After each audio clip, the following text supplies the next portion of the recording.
Okay, and now here is Hannah in the kitchen or from her kitchen, and she's going to walk you through a Valentine's dessert.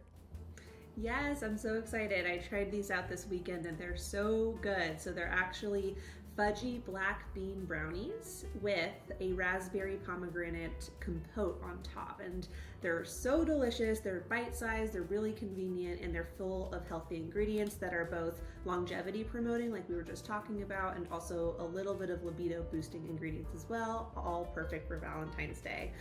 So we're gonna go ahead and get started. And basically I've got all my ingredients out here. I gotta get my beans from the fridge. So I'm gonna pull out my beans. Here we go. So While you're doing that, can I ask you? I mean, yeah, I would imagine that upon first hearing this, someone might go, "Ooh, black beans in a brownie." I have to tell you a story. So I was totally anti black bean brownies because I thought that they sounded so weird, and I'm like, we don't need to like healthify absolutely every dessert. Are they even going to taste good? And I'm famous on my Instagram for saying I don't like black bean brownies. And I tried this recipe a while ago and I loved it. And I think that what maybe the problem was for the black bean brownies I'd tried before was that they maybe didn't have quite enough sweetener. You do need some sweetener to make them taste good, but I kid you not, they are so fudgy, they are so moist and like very dense. They taste delicious. And so I know that you might think that they're gonna just taste like black beans, but they don't. They taste like brownies. My husband loves brownies and he has been eating these, so I've got, some taken out of the fridge already. And believe me, they are really, really good. So it's a good question though. So what we're gonna do is we're gonna actually combine most of these ingredients here in the food processor. So before I get started, I wanted to make some flax eggs. Now, if you've ever heard of flax eggs before, basically it's an egg replacement that we can use that's a plant-based substitute, and it's for vegan meals. You just take 2 tablespoons of flax seeds and then you combine that with 6 tablespoons of water. So the ratio for flax seeds to water is about 3-to-1 for water to flax seeds. So then what you want to do is you want to mix that up, and the soluble fiber components and the lignins in the flax seeds will create sort of like a gel-like substance that's very similar to eggs. Now, flax seeds are really, really healthy. They are an amazing source of omega-3 fatty acids, and they also contain lignins, which are a special phytochemical that is really important for breast cancer prevention. So we're going to include those as part of our black bean brownies. Next up, we've got the food processor. So we're going to process all of these ingredients together. We are going to go ahead and put the black beans in there just like I did. We also want to go ahead and put in some coconut oil. So I've melted some coconut oil here. This is just 3 tablespoons of coconut oil. And don't worry, we'll put the recipe for this somewhere, either below the video or send it out to the group. But this is 3 tablespoons of coconut oil. We're going to combine that with the beans. We're going to go ahead and add the cocoa powder. So this is cocoa powder, and it's just unsweetened cocoa powder, 3/4 of a cup of cocoa powder. And cocoa powder, you might have heard that dark chocolate is really good for heart health. It is, and it's because of all of the antioxidants in cocoa powder. And so adding this in is also a boost for your heart health for sure. All right, so now next up we're gonna do a little bit of sea salt. This is just like a 1/4 teaspoon of sea salt adding to this, and we're gonna like basically just blend these all together. So a 1/4 teaspoon of sea salt, a little bit of vanilla extract. So this is gonna be just a teaspoon of vanilla extract. There we go. And then we do want to use some sort of sweetener. You can use a sweetener of choice, whatever you prefer. I happen to have coconut sugar on hand. So this is coconut sugar. It's about a 1/2 cup, and you want to put that in there as well. If you wanted to use cane sugar, if you wanted to use other things too, you totally can. It's really up to you in terms of the sweetener. You can also probably use something like a non-nutritive sweetener like stevia or something like that. You just want to make sure it's like a 1-to-1 ratio probably with like normal standard cane sugar would be my recommendation. And then also we got some baking powder here. So baking powder will help it rise a little bit. That's a 1.5 teaspoons of that. So now we've combined almost all of our ingredients. And as you can see, the flax that I mixed up is now very gel-like. So it's kind of got this gel-like texture that's very similar to maybe an egg.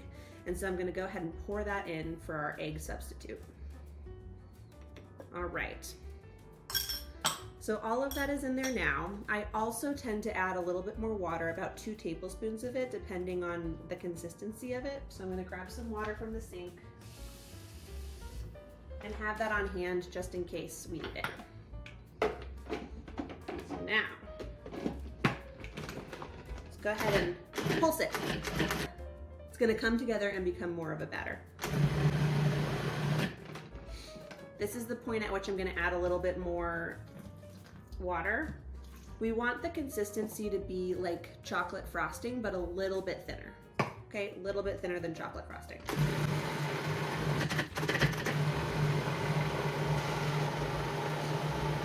All right, a little bit more water.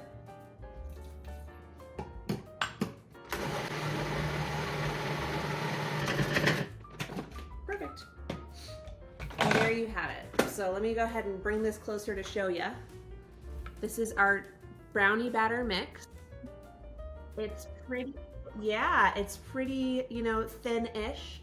And so what you want to do at this point is this is going to make about 12 mini muffin tin brownies, because these are easy in a muffin tin kind of brownies. So what you'd want to do next, and I'm not going to do this because it's very messy and I baked a batch earlier to show you, but you'd want to basically grease a muffin tin, divide this batter into 12, and it's going to fill up maybe 1/3 or 1/2 of the cup. It's not going to fill up the whole cup. And then you can top it with whatever you want. Sometimes people like walnuts, some people like chocolate chips, those sorts of things. So you can top it with whatever you want, and you bake it in the oven at I think about 375, the exact number will be in the recipe, for about 20 minutes to 25 minutes. And that's until they're set. Okay, so that's the brownie piece. As your brownies are cooking, what we want to be doing next is making the raspberry and pomegranate compote. So I've already made this ahead of time just to save on time, but what you're going to add to this compote is going to be 2 cups of raspberries, 1/4 cup of pomegranate juice, and you can buy pomegranate juice at the store, or you can, I have a pomegranate here, you can actually just extract the seeds and pummel them in like a cocktail shaker with like one of those mixers, and then that you can pour out, and you can use your own pomegranate juice if you prefer to do that, but 1/4 cup isn't much, and you can get that from a pomegranate easily. And then 2 tablespoons of maple syrup. And what you do is you combine those on the stove, and then you can go ahead and let them simmer down for about 10 minutes until slightly thickened, and then remove it from the heat. And then at that point, I like to add in some chia seeds. These are really rich in omega-3 fatty acids and soluble fiber, just a little extra boost, and it also helps to create a more of a jelly, kind of like gel-like texture. So 1.5 teaspoons of chia seeds, stir it in after you remove it from the heat, and let sit for about 5 minutes. All right, so now I'll show you the finished product if you're ready to see it. These are the brownies. And I put chocolate chips on top of them, as you can see. So there's like some chocolate chips on there, maybe you can see it. And so what I do then is with the, let me move all these things to the side. With the raspberry, either a coulis or a compote, we were deciding what we wanted to call it. You can take it here. And this is what I've sort of created over the stove, and you can just kind of drizzle it right on top of there. And these fruits, pomegranates and raspberries in particular, are so rich in anthocyanins and polyphenols, really good for anti-inflammatory, prevention of all chronic diseases, etc. So all of these good ingredients in here, and then you've got them on your black bean brownies, and they taste absolutely amazing. I'm not lying to you, because I used to not like black bean brownies, and now I do. They look amazing. And why again, is it libido boosting? Yeah, so there's a couple of things, you know, nuts and seeds tend to have a couple of libido boosting ingredients. So the flax seeds and the chia seeds, for example, that would be things like zinc, and they also have things like L-arginine, which is an amino acid that has been known to boost libido, and other protein-rich foods have this too. So that would be black beans as well. Yep, so L-arginine, a little bit of zinc, and then anything that helps with basically blood flow is going to help with libido boosting, and all of the anti-inflammatory compounds, including the antioxidants from the black beans and the cocoa and the fruit, all of that really does work towards that same goal. Okay, well, delicious, healthy, and libido boosting. We can't go wrong with these, huh? You really I can't. wish I They're wish you good. could just pass them through I my know. I was screen, like, right? "Hey,